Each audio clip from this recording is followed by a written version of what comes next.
Good morning, my name is Umberto Mucci. This is We the ItaliaNews, a podcast regarding Italy during coronavirus times. Today is Monday, July 27, and this is the last week of We the ItaliaNews before the summer break in August. Luckily, at the moment, I can continue to start these videos by telling you that the situation of the contagion in Italy is quite under control. The number of daily deaths has dropped in Italy for now, and since 3 days in Lombardy, there are no new deaths, and this is a great result.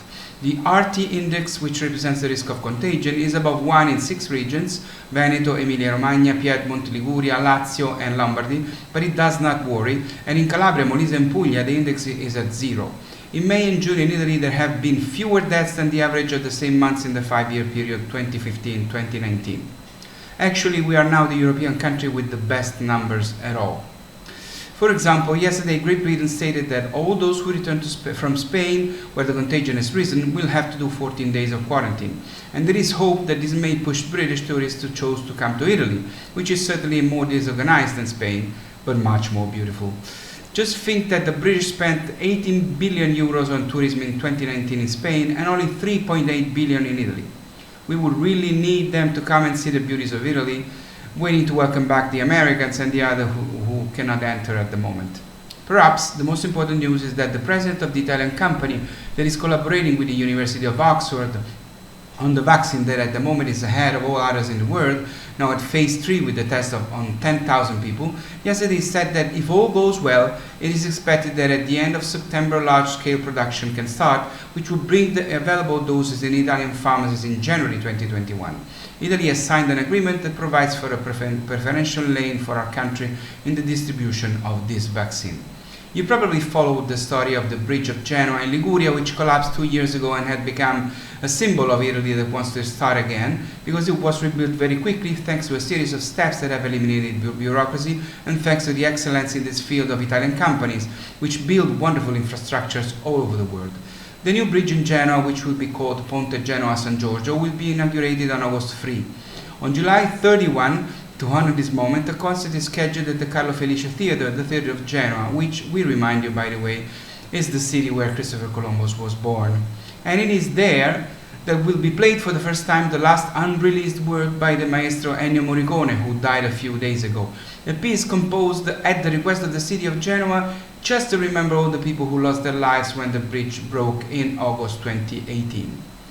A lot of money will come from Europe, but one of the conditions for it to arrive is the reform of public administration, that is to make Italian bureaucracy efficient. This is something I often talk about in my video. In the ranking of European countries for ease of doing business, today in 4 countries things are worse than Italy, while there are 23 countries where it is easier doing business than in Italy. There are 6 problems to solve. The first problem is to simplify authorizations. Today, those who have to open a bar in Italy need 72 authorizations, 65 a hairdresser, 86 a mechanic. The problem is that it is the public administrations themselves who decide what to simplify, but no office wants to reduce their competencies, and politics has never had the courage to intervene. The second problem is to reduce the number of contracting authorities. It would be useful to have only one contracting station in each region and a central one in Rome for large contracts and tenders from state administrations, as works are often slowed down by small municipalities that do not have competent staff and adequate structures to manage tenders. The third problem is to bring the technicians back to the offices and reward the staff with money and promotions based on merit and not on favoritism or automatism.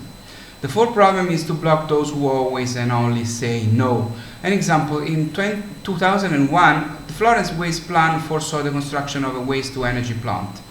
It took 15 years to decide where to build it, define its size, call for tenders, the project guidelines, environmental authorizations. When everything was ready, the appeal started at the 2 levels of administrative justice, which in March of this year decided that it should not be done. So the waste will burn somewhere else, and Florence lost 15 years and a lot of money. It is indicative of a sick system where even strategic works are blocked both by citizens' committees, not immediately involved in works that impact, and by municipalities for purely electoral reasons. The fifth problem is that of not hindering those who act. The times of the practices are getting longer because the bureaucrats are afraid to put a signature in the fear of taking responsibility and being sued. Those who put their signature risk being penalized.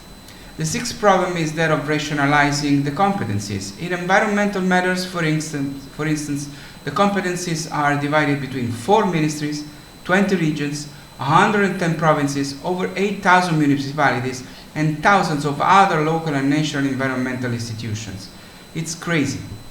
For the first time in the world, a few days ago in Bologna, Emilia-Romagna, a small portion of the liver was transplanted in place of the spleen, i.e. in a different location from the natural one, to allow a patient to fight a cancer that had reappeared and was no longer operable. When the liver portion had grown sufficiently to perform its function on its own, the original liver with metastasis was removed. This made it possible to treat the tumor and perform the liver transplant. It's the first time in the world.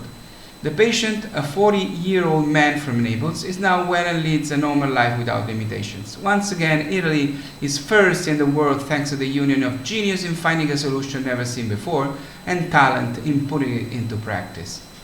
It's so for now, it's so for today. I'll see you on Wednesday. Please, once again, I'm continuing to say it, please stay safe, stay healthy. Do not underestimate the virus and protect yourselves. My name is Umberto Mucci. This was We the ItaliaNews. Ciao from Rome.